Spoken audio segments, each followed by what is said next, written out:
Riding round through the city in my new bitch. Young nigga poppin' with a pocket full of time. Yeah. Keep on chopping, chop on Retweet. Yeah. Caught them hiding in the chopper, had to chop it. Niggas pocket watching, so I gotta keep it pocket. Mama told me not to sell word. 17, 5 cents. Deep. He's got Robinson out there, diving. He's got it.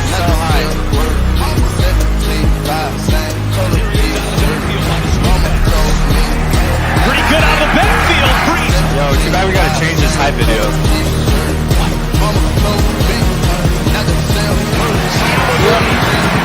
First down at the 20.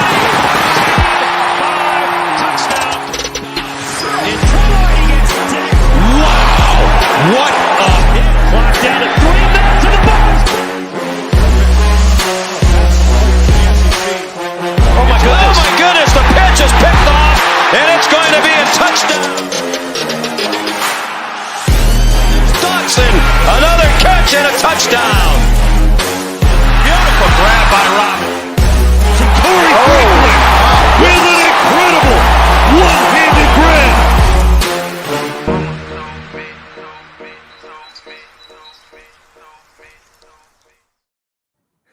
Yo, happy Monday, everybody, and welcome back to another episode of Scoop and Score, guys.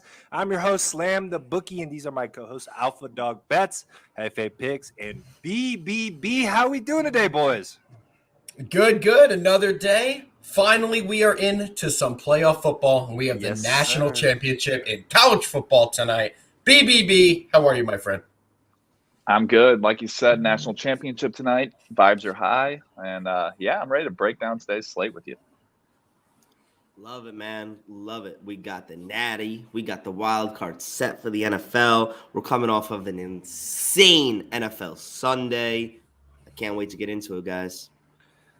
Yes, sir, man. Very exciting day, guys. We'll be talking about the championship game later in the show, man. Before we get started, quick shout out to Peerwage for sponsoring this show, man. If you guys haven't already, make sure to give him a follow on the Twitter. He is the best in the business. Man, let's jump right into a quick NFL recap, guys. If you are watching the show, make sure you retweet, comment, like. Alpha is monitoring the chat. Bowman, if you're watching, say what's up, man. No Bowman yet. So Bowman will show soon, boys. The show doesn't start till we get our first hello from Bowman, so we're looking forward to that, Bowman. All right, guys, quick NFL recap, man. I swept the board 3-0, gave out Dolphins plus the 6, one of my favorite plays. Saints minus the 4, and the Raiders plus 3.5. What a game yesterday, man. How did you guys do? Hefe, how'd you do? I think you're muted, Hefe. I went 3-1 over the weekend, guys. My only loss was the Rams that somehow gave it up in the last seconds and ended up losing in overtime. They screwed my parlay. Not gonna lie. I can't get over that, man. I thought when Von Miller got that sack at Jimmy G and they ended up punting away, I didn't think there was a shot that I would watch what I watched. But hey, crazy one. BBB, how'd you do, man? Yeah, I went 2-1. It was a profitable best bet little session here. I had the Raiders as well, also the Steelers at plus 3.5. Only play we lost was Jets Bills over 40.5, which we got a little close there. We got what we needed from the Jets. That's what I thought we'd probably get. Honestly, I just thought the Bills would put up a little bit more. Came about 3 points short. But overall, score, 2-1. What about you, Alpha? I did it right. I went 1-2 on my show picks. I took 3 unders this week. Unders have been cashing all year for me. It's been a cash cow. Wasn't my best week in NFL. Went about 3-4 overall total on the day. So not a catastrophe, but not a great day for me. So excited to get another chance next weekend at Wild Card Weekend. Yeah, man. The boys are hot, man. We're heating up here, but we will be talking about the NFL slate on Friday. So make sure you guys are tuned in. Real quick, guys, any specific news in the NFL you guys want to talk about? Today's kind of the coaching carousel, as they like to call it. Today, coaches, you're finding if they're staying, you're finding if they're going. 2 of them stick out to me. One of them, it's because it's my team. The other one, because it makes no sense. First, let's start off with the obvious. The Giants are going to be keeping Joe Judge, which makes me want to absolutely rip my hair out. Go Cowboys! Go Cowboys! Just unbelievable decision by a completely inept organization right now that has just been the laughingstock of the league. Can't really go into anymore because I will pass out and have a seizure on camera. So let's get into the other one. Brian Flores, guys. Kind of shocking news that he's not going to be retained in Miami. Big win yesterday over the Patriots. He seemed to have that team in the right direction, and that defense is a top-tier defense, definitely top 10 in the league. So crazy situation. I don't really understand it. BBB, what do you take about the firings today and the lack of firings? Yeah, I think, well, so to touch on the Giants there, I mean, I think you covered it pretty well. There's only so much you can say about what they're doing right now. I know it's got to be painful for yourself being a Giants fan, that they just never seem to be able to make the right moves. Even when it seems like it's the most clear and obvious move, they go the opposite direction. Back on the Flores situation, I you kind of feel bad for the guy because he, they had the rough start to the year, but he kind of got the team rallying. He got them all going in the right direction. They went on that, they rattled off that big win stream, and albeit it was against some of the bottom tier teams in the league, but it's still, you still got to go out there and win the games, and they were doing it. Tua looked much better in the second half of the season. I think he had some good stuff going there, and I'm not sure where they're going to go in this direction to like really get anything better than what he had going. Hefe, what's your take on that?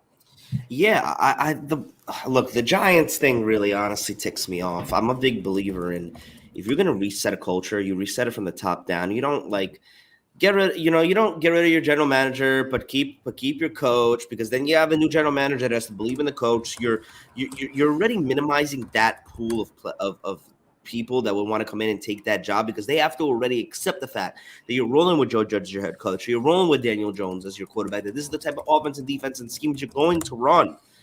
I don't love it. And in the Brian Flores thing, I understood why they did it when I read into it. It was a relationship-based decision. Him and Tua were obviously not on the same page. The Dolphins made a business decision. They chose the franchise quarterback over the head coach. And it's a decision that honestly shows where the Dolphins think they're going personnel-wise in the future. They're rolling with Tua. Dolphins fans, you better love Tua because he's your quarterback. If he wasn't, Brian Flores would still be there. Give me Flores and get rid of Tua, in my opinion. But that's the decision. They chose the other way around. I know. I think a really good comparison to this is kind of like in the MLB when the Cardinals had let go of Mike Schilt. They had a winning season. They've been really well with him. But it came down to organization and the head coach not really aligning on the beliefs. And we've seen no matter what the league is, if you don't align with the beliefs of the ownership and stuff, it's really tough to be able to stay on that team. And maybe that's why the Giants keep hanging on to that coach. I don't know. Maybe he's just, hey, I'll do whatever you want. Just keep me on. They don't fire people. The Giants take far too long to fire anybody. As a Cowboys fan, I mean, I hope he stays there for a while. Yeah, thanks, Slam. We know that. Yeah, I think the whole league doesn't affect me. Now you're just going to be mad when the 49ers romp you guys out of the building next Sunday. But that's later. I'm not going to digress into that now. We're going there. Okay. All right, boys. I think Cowboys. Let's jump right into the everyone's what is it? The championship game today, man. Georgia. Hold on. Can I say something? Up? Are we not even going to spend 1 millisecond, not even one little on that Raiders game? On the game of the year last night? Of the millennium. Game of the millennium. How does the NFL do this? Last game of the year. Oh, we can talk about it. It all comes down to it. There's somehow a third team that has to watch this game so intently, and the only thing they can't have is a tie. And somehow you have the greatest game ever that the Chargers went 6 for 6 on 4th downs in the second half. And they come all the way back to tie. The game goes into overtime. You get the field goal scenario. You're tied, and you're literally in a scenario where you were 40 seconds away, one decision away from a tie. Unfreaking believable. Man, if they didn't call the timeout, I want to go around the room here. Do you think they would have needed and sent this one to 100%. A straight tie? I think 100%. Raiders were about to just tie it. And breaking news, guys. Grandpa Dave Gettleman has retired. At least we got one out of the office. So 1 out of 2. 1 out of 2. I digress. Back to this game. I apologize. All good, man. Yeah, 100%. They would have tied. Raiders were about to just end it right there. But I think it's a tough situation. You can't really say for sure what they were going to do, but I definitely lean towards the fact that I think they were going to take a pretty passive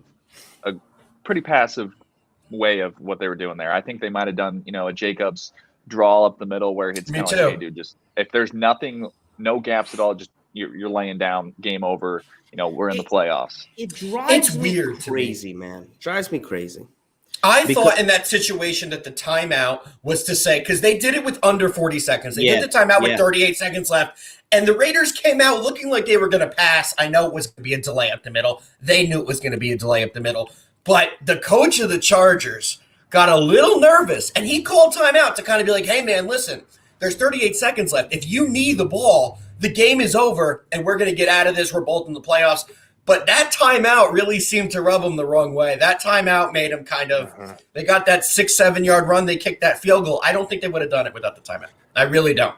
Yeah, man. And their car nuts, man. Drives me nuts, man. That the reasoning for taking the timeout was to get your run personnel in, but then they run the most simplest halfback draw to the left side. And they get 8.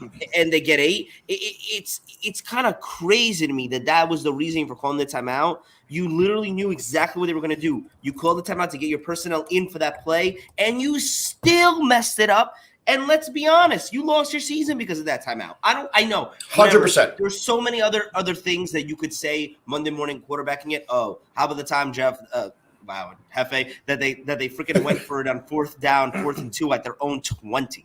Mind-boggling decision. But at the end of the day, you still got to overtime. At the end of the day, you were put in that position with 38 seconds left to call a timeout. And for sure. And your defense didn't hold up. Guys, we got to give the people – go ahead, Slim. I'm just saying, if the Jags didn't win outright, none of it would have mattered. What another crazy game. Game. Jags winning outright was insane to me. I mean, like, I was going to take the points with the Jags, but I didn't think they would win outright there. Oh, yeah, the biggest loser yesterday is by far the Colts. The Colts are the biggest loser yesterday. You gotta feel absolutely embarrassed as everybody who wore a horseshoe that day. The Jaguars fans showed up to the stadium in clown suits to protest. And somehow Trevor Lawrence yesterday was the only day he looked like the number 1 pick to me. He looked great. Embarrassed Colts fans. Why didn't they just run the ball to Taylor 87 times? Just makes no sense at all. Just crazy how the craziest Sunday we've seen in a while, the craziest final Sunday. So at least we got a great day. It was very entertaining, and it was capped off with arguably one of the greatest games I've seen this year. What a finish in that one. All right, boys. The moment everybody's been waiting for, the college football, baby. Football championship. Guys, if you are watching this, retweet this right now for good luck. Like this. Comment your predictions. Is it Georgia or Alabama tonight? Comment or right give now. us a total. We're going to have totals. We're going to have sides for you guys. Looking at the comments, shout out our boy, Dead President Picks. He's saying, let's go, gang. What's up? He also says, what's up, Jeff? And what's then up, we also have a comment from Josh Wells. He is awesome, saying the GOATs are here, and he's thinking of backing up the Brinks truck on Georgia Moneyline. We will go over if we think that's a good idea or not. And Cash Singh is here, saying, how do you lose a season with that timeout? Couldn't agree more, man. That timeout definitely did cost them the season. But, guys, tonight we have the highly anticipated rematch of the SEC Championship. We have the Georgia Bulldogs versus Alabama Crimson Tide. BBB, the people are asking. They are dying to know. What are you looking at? Guys, this is going to be probably, one of my most ballsy bets, I feel like, in a while. I think it's Georgia. I think it has to be Georgia. When I look at this line, I mean, it screams Georgia. You see, they just lost to the same team by over 20 points less than like a month ago. But I just think that Georgia's the all-around better team. When you put together their full year resume, this defense is literally one of the top defenses to ever play in college football, in my opinion. Correct. Correct. I just think they have the more consistent, week-to-week results as well.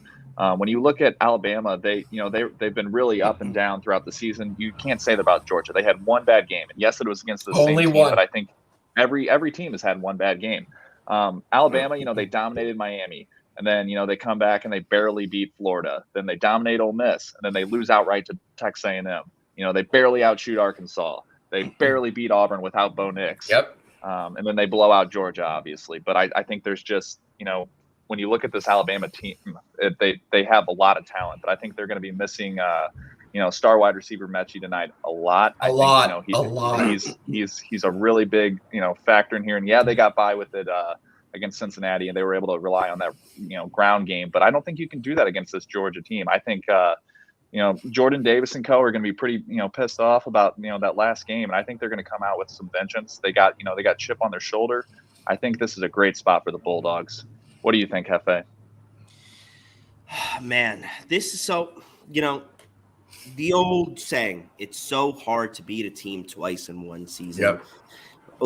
In the span of 3 games, even harder. When you're talking about, some of the 2 best teams in the world, even harder, right? This is such a tough game. You can look at it from so many perspectives. Let's take the most obvious one. The first game we saw Alabama put up points that Georgia's never lit up, has not lit up since. And maybe it was a one-off, right? They're the best defense. We know that. Alabama has, in years past, made it to this game based upon their defense, not on their offense. And in this year, you're seeing the opposite. They made it here because of their offense, not on their defense. This is probably the worst Alabama team I've seen in a while, and yet they're 13-1. They're in the national championship game, and they deserve to be here, ladies and gentlemen. Based off what you say, Hefe, based off what you're saying, in previous years with Alabama, as they were the defensive powerhouse versus a powerhouse offense, how has that played out?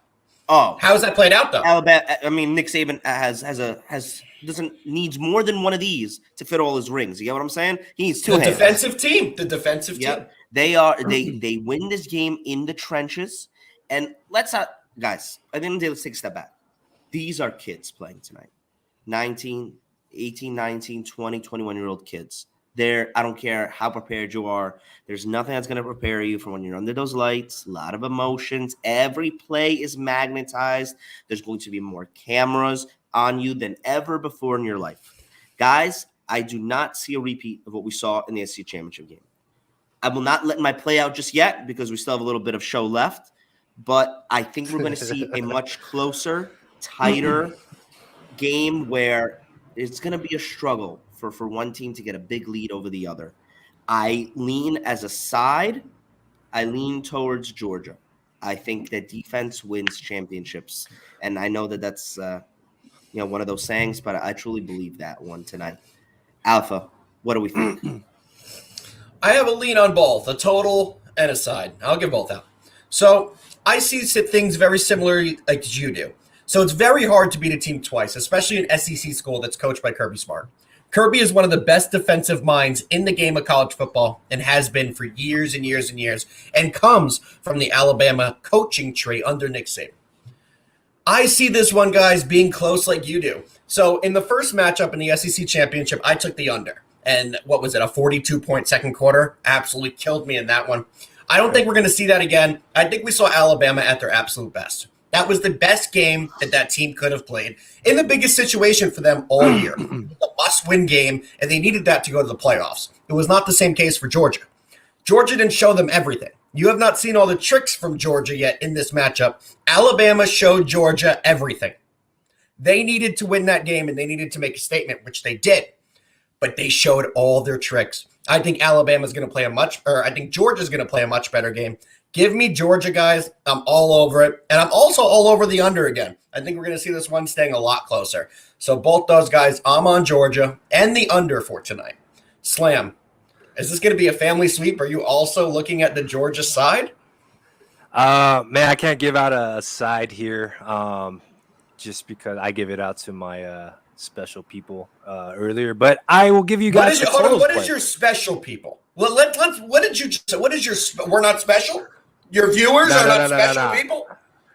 VIP. I'm not feeling very special. Okay, that's a better word for, I don't want some comments to come in saying we're not special over here. No, everybody is special in here. True that. I will give you guys a totals play because I'll be playing on the total as well. I'm with Alpha here. I like the under in the spot, man. The first game, went well over 24-41 Bama. Bama cruised the second half there.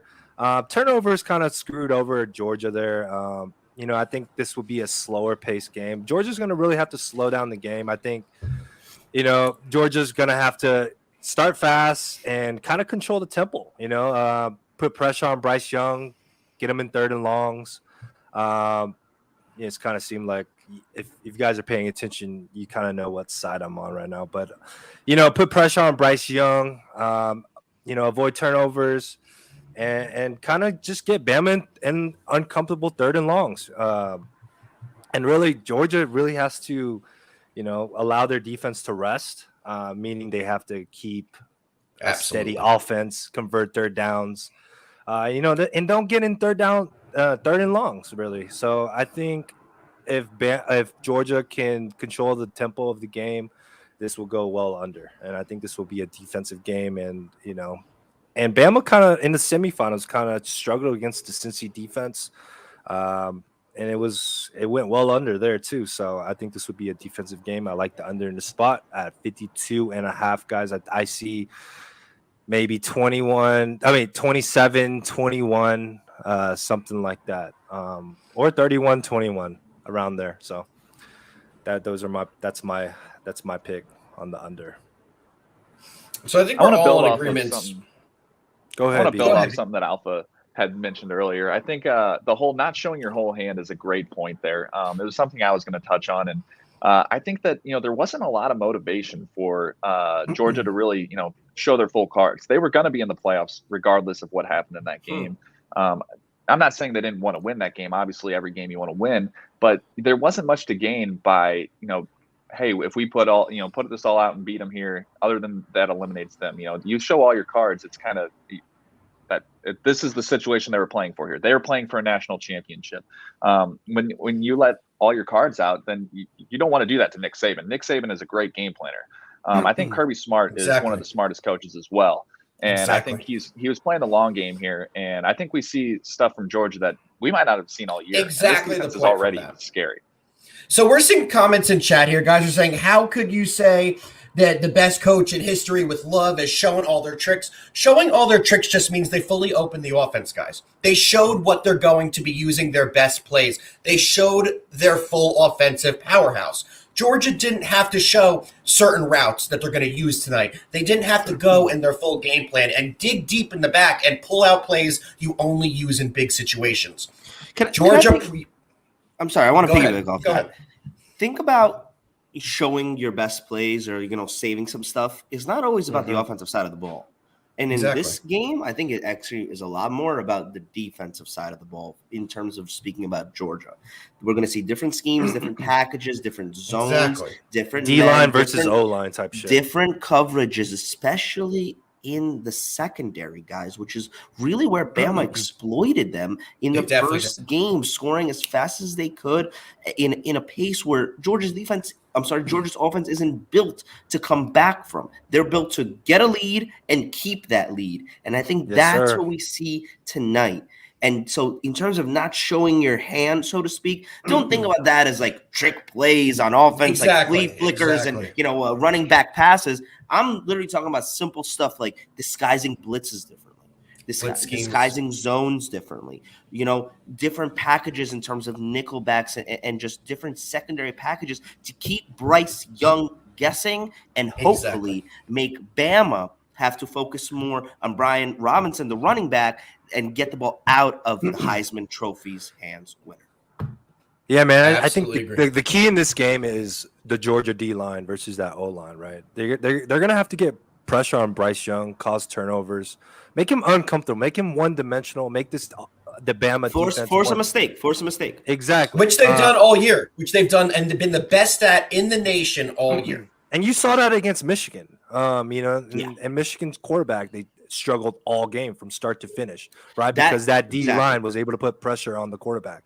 They're gonna have to they're gonna have to get after Bryce Young to win this game. And if you can kind of see if Bryce Young is getting all day in the pocket, Georgia will lose 100%.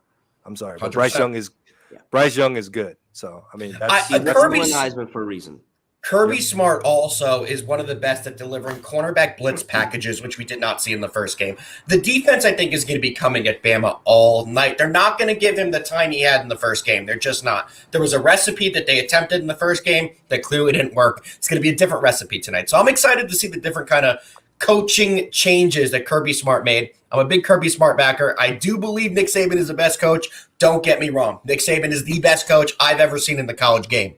But that doesn't mean he is 7-2. There's a reason. They're always there. He is the GOAT. But that does not mean that they're absolutely going to win this game because they won it a few weeks ago. There's a lot of different things that are going to go into this one.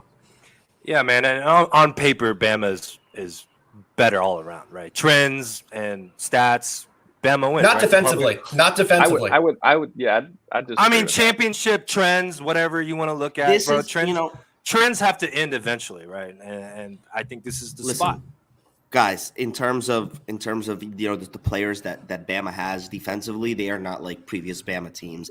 And I could show you something so simply as looking at the draft combine, the mock draft, seeing where the big Bama players are going. You have their big offensive linemen. You have a couple. Yeah, you have one or two wide receivers. You obviously have Bryce Young, but on defense, they just literally had that big draft last year where they lost a slew of defensive players, linebackers, secondary players, wide receivers. This is a kind of a turnover year for Bama. They weren't supposed to be here. This is one of the worst Bama teams I've seen. And yet they're still 13-1, and they're still in the national championship. And that, my friends, is coaching. And that's why this is only a 3-point spread. But let's get into what everybody's here for. Best bets. Championship edition. Let's get into it, boys. My best bet on this one is going to be the Georgia Bulldogs -2.5. BBB, which is your official best bet on this game? Yeah, I'm going to be on both Georgia -2.5 and money line most likely. Obviously, my best bet's going to be money line, played a little safer, but I just don't see how Georgia can lose this game, honestly. I mean, I can see how, but anything's possible. But I love Georgia in this spot. F.A., what about you? My best bet on this game is the under, guys. 52.5 is what I have it on right now. I might even buy a half a point, make it up to 50, bring it up to 53, guys. I think this is going to be a battle. I think both teams are going to keep it close. I think you're going to see a lot more of time of possession come into play in this one, being a little more evenly spread. And at the end of the day, guys, this is not a best bet for me, but it is my lean. I think Georgia will be raising the trophy. But my best bet is the under of 52.5. Tease that buy half point, get that at 53 and -125 odds. Slam, what do you got? Sir. What's up, man? So I will be on the under as well, 52.5. I see this being a defensive battle here, 27-21. Yeah, I can't say a side, but I will only for special people. Yeah, only for the special people. Yeah, man. I'm on the under 52.5, man. That is one of my best bets as well. So, all right, boys. Anything you want to talk about before we end the show, boys? We'll be back in 3 hours with OTB. We'll be back in 3 hours with OTB, and thank you to Pure Wage for letting us do this, man. Every Monday and Friday here on Scoop and Score. And honestly, guys, tonight is one of those nights, right?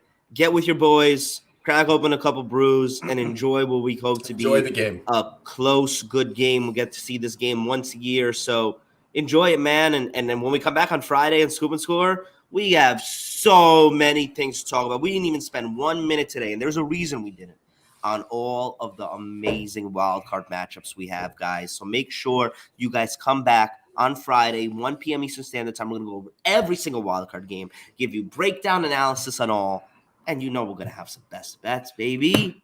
Yes, sir. And real quick, guys, I know this is the championship game, but money management, boys, don't go all in on this championship game. One unit bet is my recommendation. It's Monday, tons of games at the end of the week, NFL playoff.